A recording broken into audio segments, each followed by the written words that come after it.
Welcome to another episode of Taking Up Space, a Michelle Mayer podcast. Super excited about coming forward today, y'all. Have just a perspective. It's just you and I having a conversation today. Let me take a sip of water really quickly.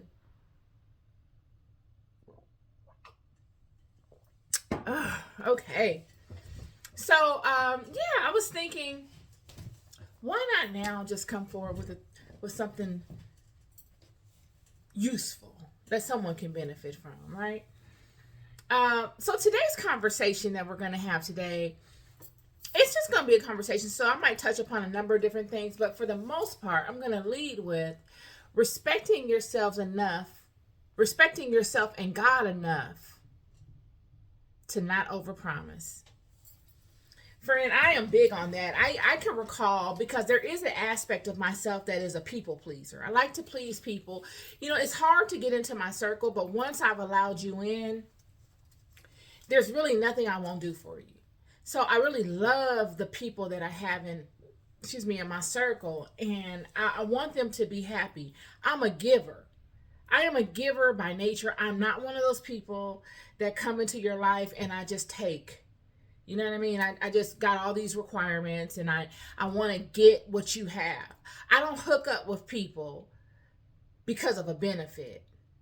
Like, I'm not that type of person. And many of us know people like that in life, where we befriend people, or we call that networking, or we even get in relationships, romantic relationships with people because of what they have and how they can help us. I'm just not that kind of person. I mean, I have dated and had requirements to people, the type of men that I would date and things of that nature. And I know what all of that is about, and I'm not knocking any of that. I think we all should have requirements and things of that nature.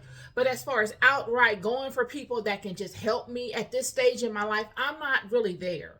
I'm at a place in my life where I feel capable. I feel like God has allowed me to ponder many paths, and I've acquired certain strengths and capabilities that have shown me through experience that I'm capable to having the things in this life that I desire, and that they are my birthright. So there is no desire to find this hidden person or this hidden treasure or this aspect in someone else that's going to be able to give that to me. I don't have that kind of issue going on.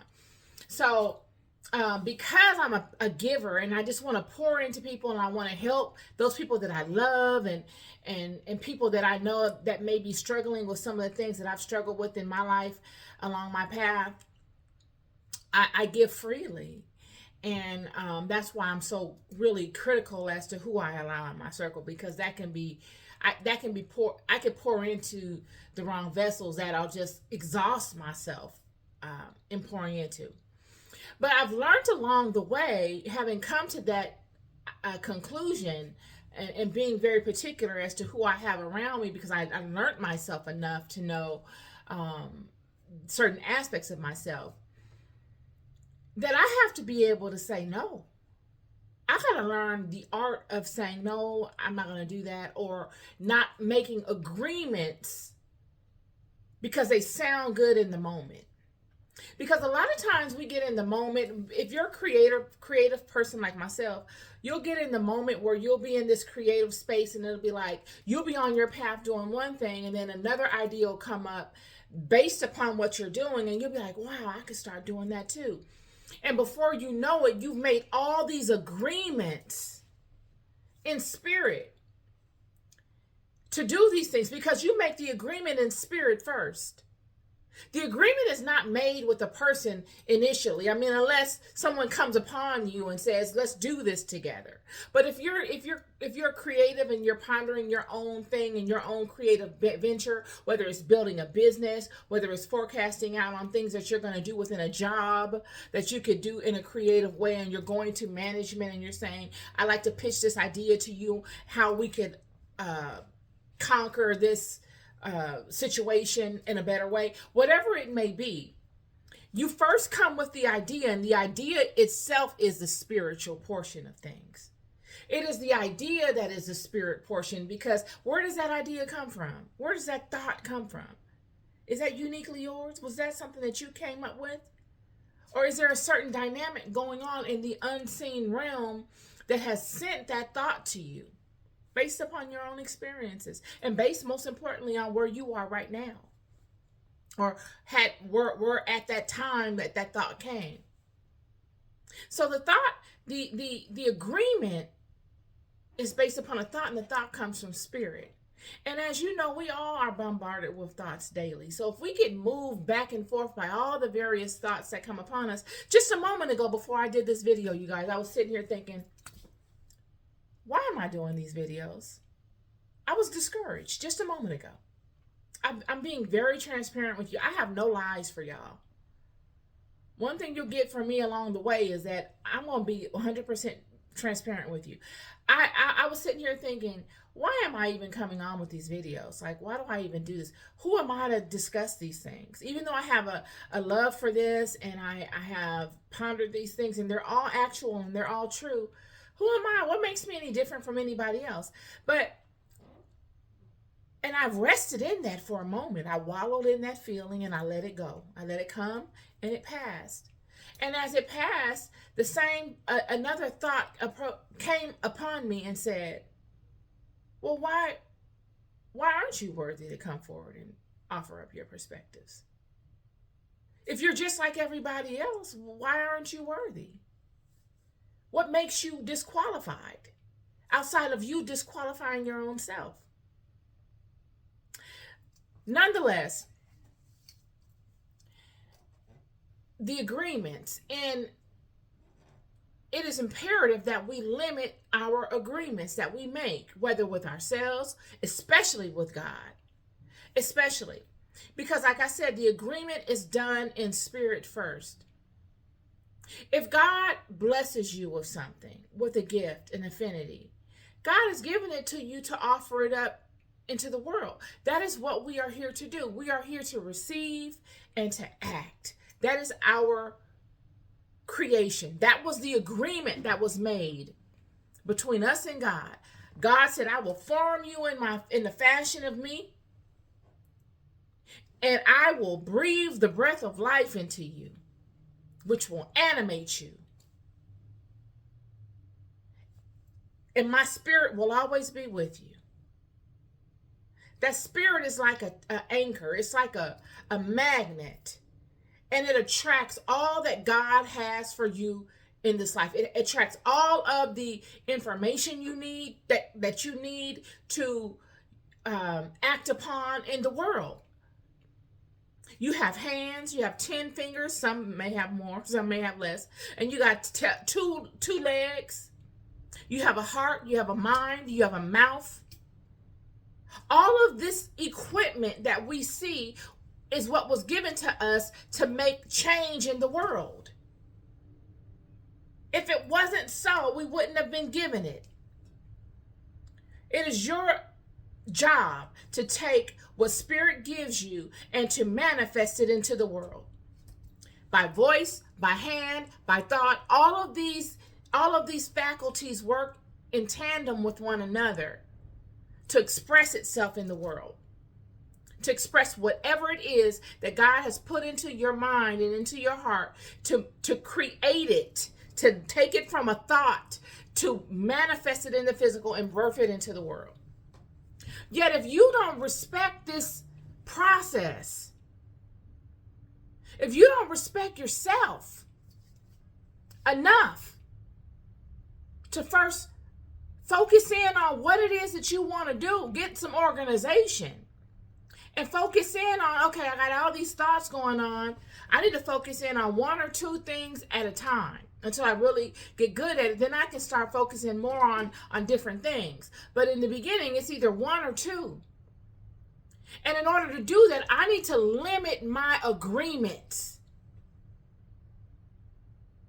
Because remember, friend, the children's problem all along their journeys from the Exodus all the way through the wilderness, all the way through the promised land, and through all of their captivity and bondage has been everybody is vying for the attention of these children.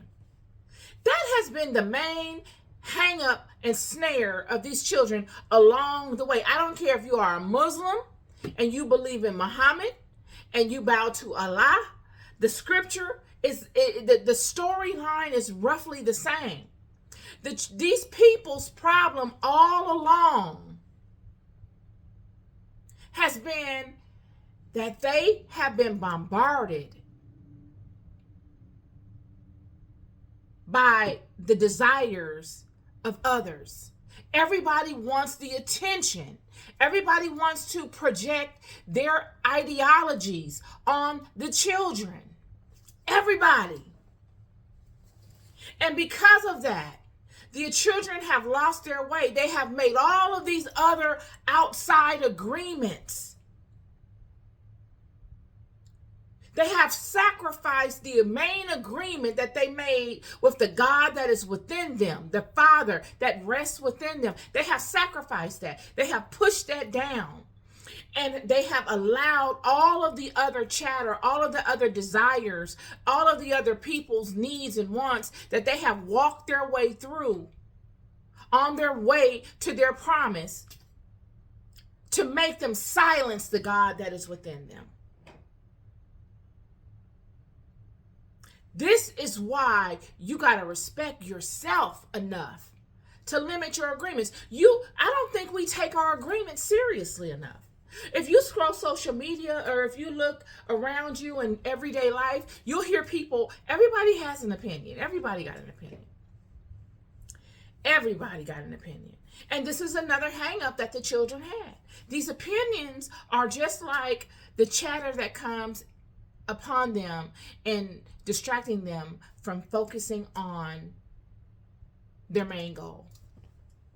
They're listening to everything. They're looking around and they're taking in what everybody else is doing and saying. And there's nothing wrong with that because they must be observant. They must know their surroundings. But there is a science to that. You look around with limits. But in order to look around with limits, you got to be able to know yourself. You must know yourself enough so that when you look around, you don't get distracted off of your goal. But what has happened, and what happens is, even nowadays, a lot of us don't know ourselves. So we look around looking for answers from other people outside of us, denying the truth that lies right within you. Denying the truth of what is speaking to you daily. You numb it, you silence it, and you allow somebody else's projection to outweigh the voice of God that is resting within you. So you're looking on social media, you're reading in the newspaper, you're talking to people at the job, you're talking to people in the world, and everybody has a different perspective, and you're seeing with your eyes the results of what you think are successes of what these people have acquired. So they must be worthy to give you their opinion. They must be worthy to tell you what you should be doing. And now you're pulled in all these various directions, listening to everybody outside of what is within you. It is imperative that you respect yourself and that you respect God enough to be able to say no. Even if no is not right now. No, not right now. I got too many things on my plate right now. I can't take upon another one. This gives you wiggle room, friend. Even if you make one main agreement or two main agreements, and you start focusing on that one or two main agreement that you've made with the God within you, that you've promised God that you will deliver upon. I made an agreement with God that I would come forward and I would testify. I would offer up my experiences to the children, you, whether you're 10 years old or whether you're 200 years old. I offer them up on here to you. And I promised God that I would do that. I gave my word that I would do that. I didn't give my word to a person. I gave my word to the God that is within me. It is a promise that I honor and I stick to it. And actually, my promise wasn't that I was going to come on here and do Bible studies. My promise was that I would testify. that I would offer up my testimony. And I would project God, and I would speak what God has done in my life to everybody. I would speak it to everybody. I don't care who they are. I will not be ashamed. If I go to the White House, I'll speak it in the White House. If I go to the Middle East, I'll tell it to those in the Middle East. I'm not going to betray you. I will not betray you. After all that you have done, I will remember from whence I came, and I will speak it to any and everybody. That was my promise. Now, had I gone as far to say, okay, yep, I'm going to do that, and then I'm going to create a radio show, and then I'm going to go and I'm going to get a TV program, and I'm going to, I'm going to go and I'm going to go travel the world and speak to the remote villages and all these people in the world about you. Had I done all of that, I'd be over here pulling my hair out, because I can't forecast out that far. I can forecast out to what is tangible and what is in front of me. And I can align myself with God. I can keep my word enough for God to trust in me, to see that I'm doing it.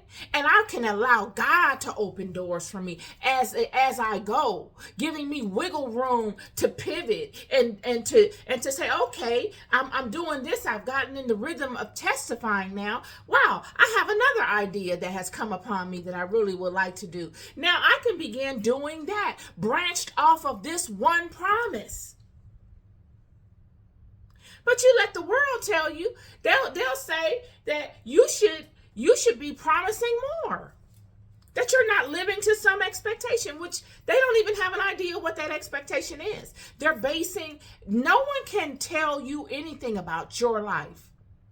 All they can do is base their experiences off of what they see you doing, and then tell you what they would do. But they can't tell you about your life because they don't have your history. They don't know what you walked through. They don't know none of your history. And most importantly, friend, they don't know the plan that God has over your life. They don't know the intimate conversations that you and God have, that you know about, that you feel confident in, that you don't speak to the world, that you see in your mind's eye. You see the greater picture in your mind's eye. And even if you don't see the big picture, you feel as if you know you're on the right track and you're trending appropriately to your respective goal. And God is happy with you. They don't know that. So in their eyes, yeah, it's a numbers game. It is, let's go out here and deliver 50 actions today, when that might not be your path. And if you need to deliver on that, you can. But maybe God hasn't put that spirit in you, that giving you that direction yet in your life to do that. And a lot of times we beat ourselves up because we feel like, wow, nobody agrees with me. I don't even know if I agree with myself. Maybe I should be doing more. I just don't know what I should be doing. Maybe I'll pray now. I'll pray more about it. Or maybe I'll go and I'll ask a bunch of people. And I'll start searching around for answers outside of me. When really, it's not any of that. This is a season of your life where you might just have to sit in a corner for a minute. Or you might have to just take it one step at a time and allow the path to unfold itself.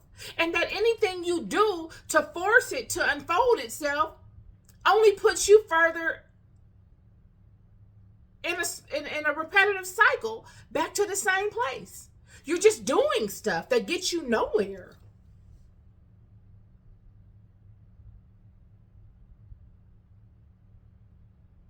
You got to know yourself. I need to say this more than anything to all of y'all. You got to know yourself. That is number one. And I know it sounds cliche, but Most importantly, you've got to know yourself and you've got to know your relationship with God. Knowing yourself just ain't enough. Knowing yourself and knowing your relationship with God. Because, friend, people are going to come and go in this life. It's going to be all kind of people that will come and go in your life. It'll be people that'll come and go, people that you will agree with, people that you won't agree with, people that's going to like you, people that's going to not like you, people that will come upon you and befriend you, and people that will come upon you and befriend you and wish you harm silently. It's going to be everything. But amongst all of it, the most important aspect of everything, I don't care what it is, I don't care who they are, even if they're your parents or your family, I don't care. You must know yourself and your relationship with God more than any of them. I'm here to tell you. Because that is the foundation from which everything good, everything virtuous, everything righteous and worthwhile is built from. Everything outside of that, you're going to have to micromanage. Everything outside of that. And if you can come into alignment with that, you can withstand the naysayers, you can withstand the critics, you can withstand the opinions, you can withstand the praise, all of it, and not let it change you. You can go and look around and see what's going on in the world and cross-reference it to where you are and observe and all of that, and it not affect you.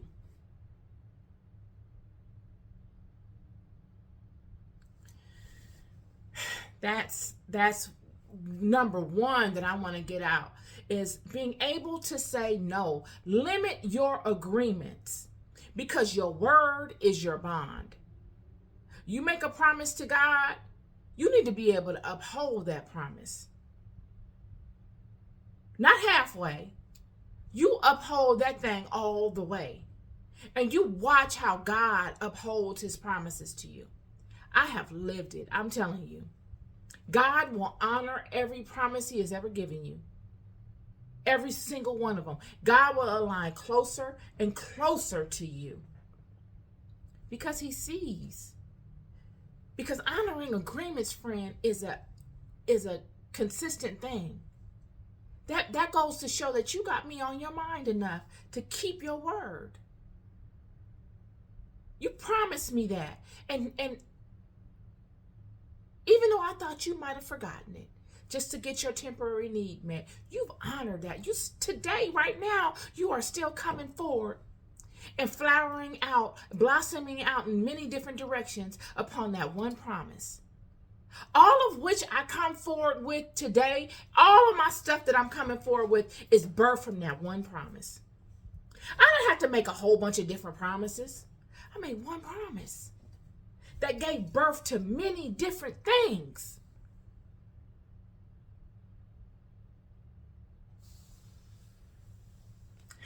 So that's my conversation on promises.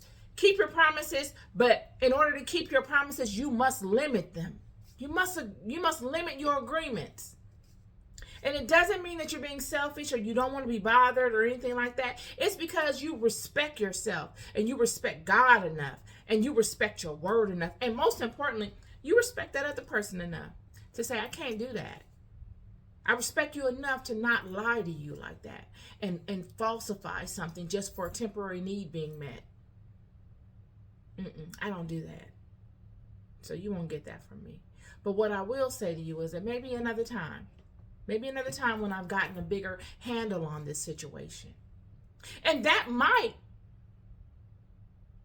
make the other person want to help you get a better handle on that situation so that you could be freed up to maybe make that agreement with them, because now they see your character. Character is a big deal, friend, because there's a lot of people in the world, but there's not a lot of character.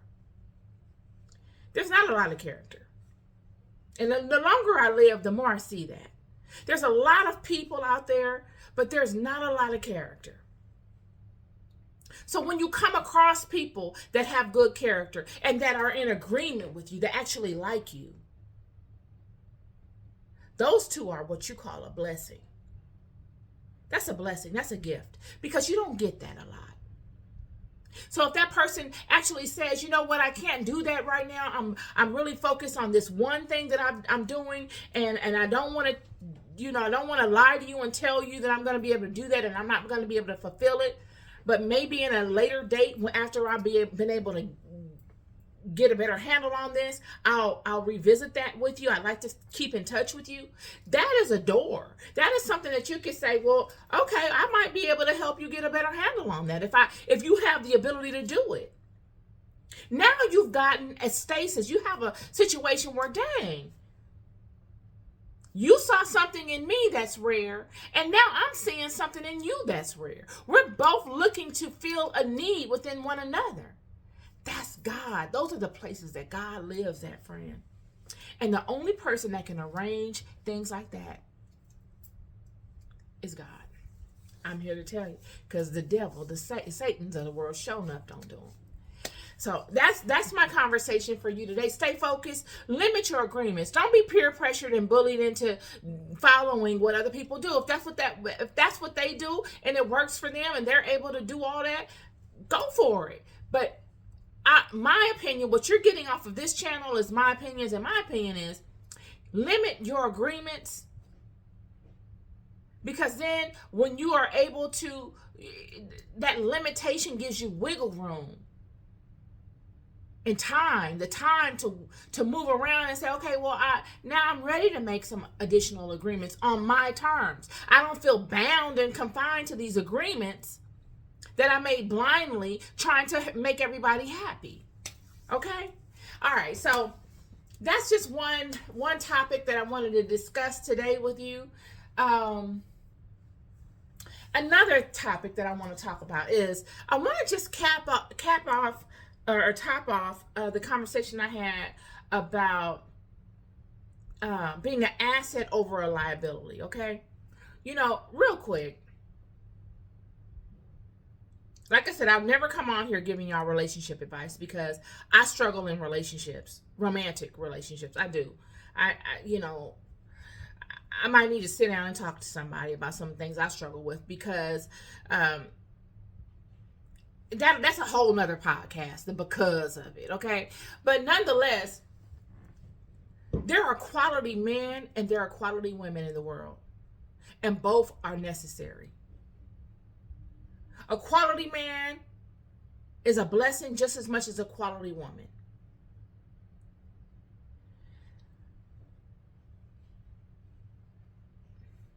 Don't allow the world to make you feel as if they are not.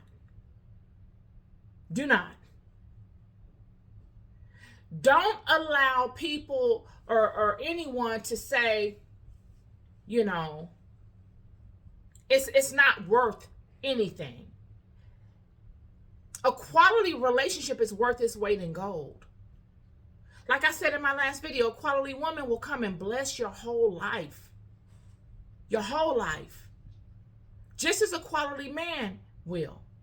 And just because you or someone else doesn't deem it quality, or her quality, or him quality, doesn't lessen the fact that they are. It don't do nothing. The only thing that does is direct other people that don't know and that actually could be blessed by that type of person. The only thing that your wording does, your ideology, or your perspective does to negate that, is just direct people on a path to not having it. Period. Somebody will take advantage of that. Somebody will reap the blessing of those types of people. It does not diminish the value of it at all whatsoever. A quality woman is going to be a quality woman regardless, friend. Regardless if she marries someone, if she has children or not, if she has grandchildren or not, it doesn't matter. She is that. That is a fixed nature within her. It does not matter. The same way with a quality man. He does not lose value with age. Neither does she. They do not lose value in a recession. They don't lose value when stocks are high. They don't lose value ever because their value is not based in any of those systems. Their value is based in a spiritual system. A system, a multifaceted spiritual system. A system that can serve you in a number of areas. And they are all virtuous. And they are all righteous. And they are all good. So we need to, I wanted to speak to that. Because, like, I don't know. I just feel like in today's world, there is this low-key hatred for women. I gotta say this. I feel like it is I don't know if it's an envy kind of thing between some men and women in today's society, just to give a woman her props, just to say, you are necessary. You're necessary, sis. We love you. We want to protect you. I feel like there is an attack on that. It is an orchestrated, systematic attack on the feminine. For what, I couldn't tell you. And I know I'm not the only woman that feels this way. And when it began, I cannot tell you. I do not know. But as of right now in today's society, the way things are looking and trending, and they have been for a while, it has been an orchestrated attack to suppress. It's not even to attack. It's really to suppress the energy, the feminine energy. Since when did we get to a place where you can't even tell a sister, you're a woman, your sister, your wife, your cousin, your niece, your daughter, you're necessary. You are necessary. I thank God for you. Where would I be? Where would we be without you? It's amazing to me. It is amazing. And it's not for any reason outside of, it's just the right thing. What culture of people don't do that?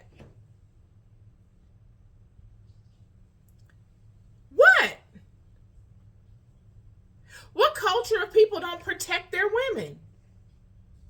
But we will get on social media and disrespect women. We will disrespect our own women. Our own.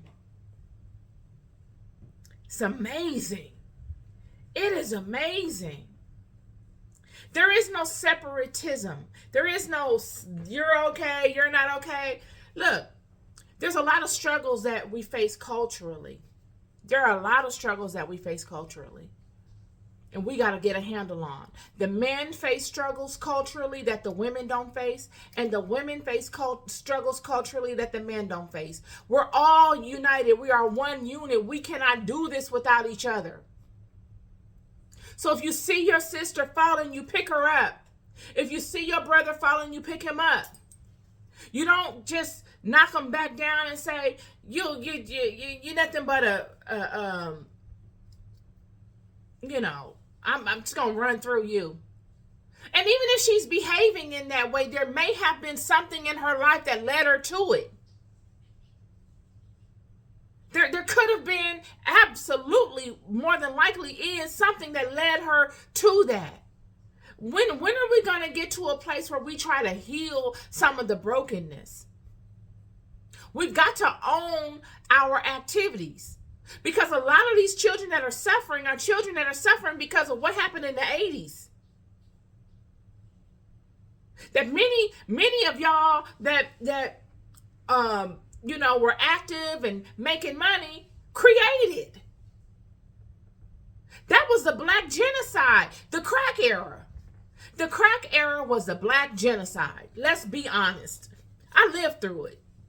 I was a teenager when it first popped off. I saw it all. I saw people that came from good homes lose their house. Their mother was cracked out. Their daddy cracked out. Uncles, cousins. The whole family went down to the curb. I'm talking about walking down the street, holding something so tight, just y'all know I'm not lying. Hot, walking with a tricycle in his hand, trying to sell it. Oh, y'all don't know. See, that's the thing that this generation doesn't know. They don't see. You don't see pictures of that. But I remember that. Oh, it was a hot mess out here.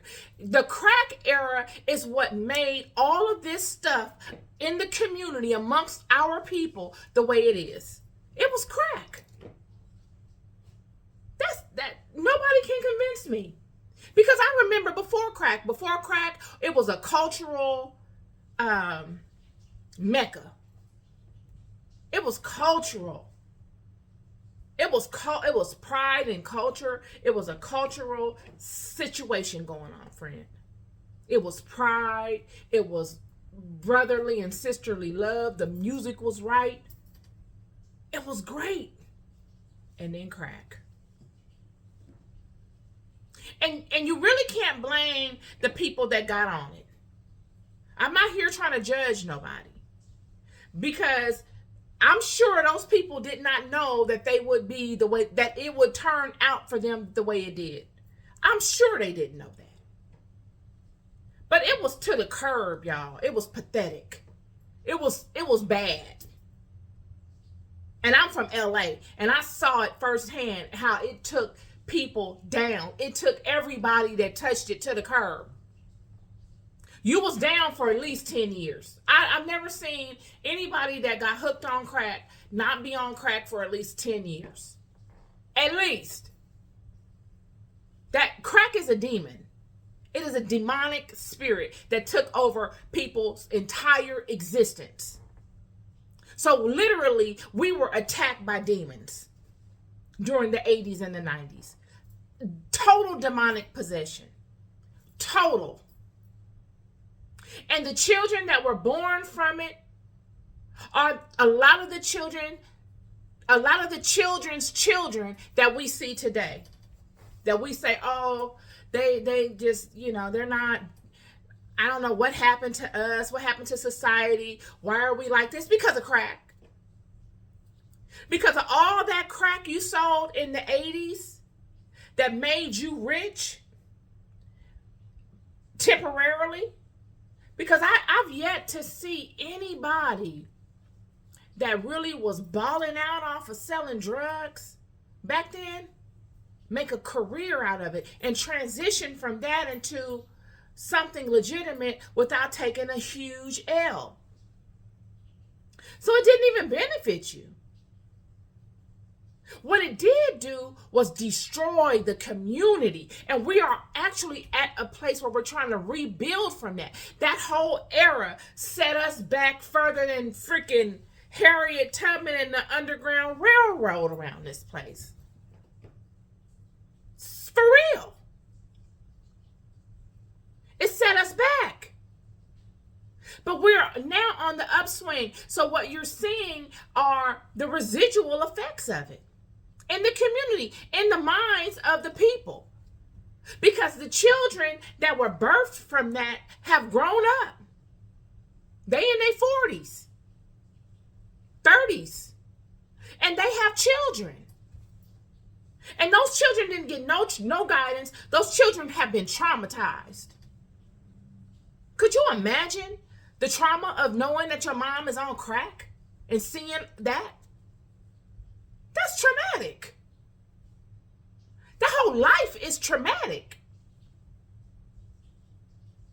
And now you're a mom and you ain't got nothing to pull from.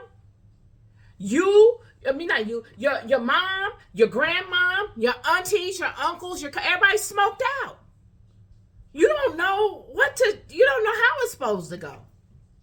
Men and women, this is what's going on, or what has happened. Even though that there's a large percentage of us that did not experience that, there is a whole pool of us that did.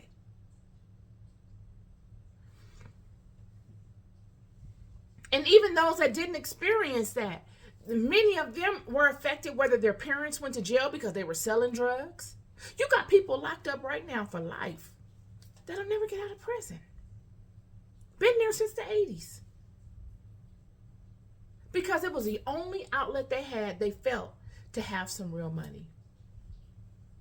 Only outlet.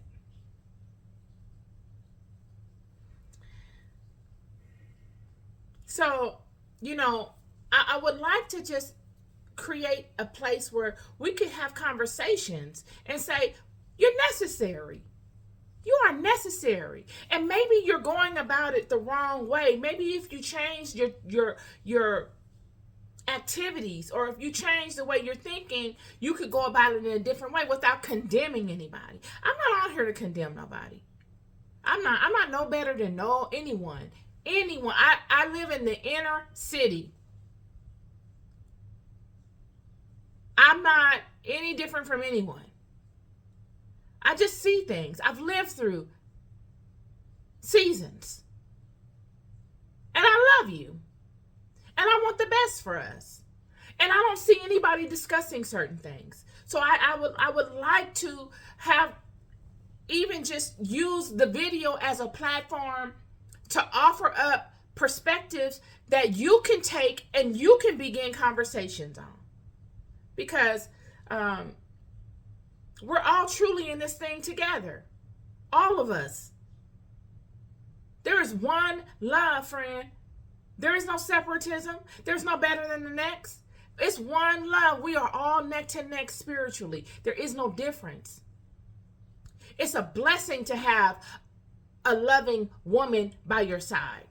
There's no greater gift in this life. There's nothing that her blessings will cover you like nothing ever in this life. Anybody that tells you different is a lie.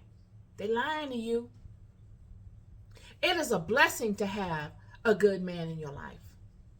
Absolutely, positively. He is necessary. You must know these things. They're non-negotiable. Yet if you got to go it alone, I understand. I'm not saying that is not possible either.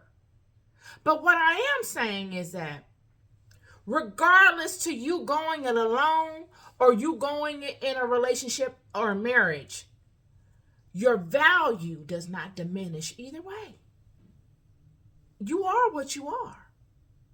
So if you are a good woman or if you are a good man, and whether you are in a marriage or relationship or whatever it may be or not, you are that regardless.